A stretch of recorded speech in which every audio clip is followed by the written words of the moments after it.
Gitu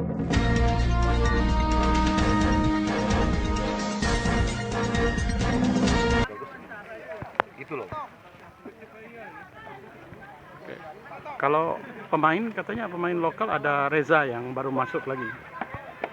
Ya, tapi masih dalam apa namanya, dari yang 4 orang tadi baru tadi kita putuskan Reza, tapi mungkin setelah bulan 1 Juni nanti kita diskusikan apa yang harus kita bikin. Beberapa pemain yang lainnya seperti Akbar itu udah nggak lagi atau gimana itu Bang?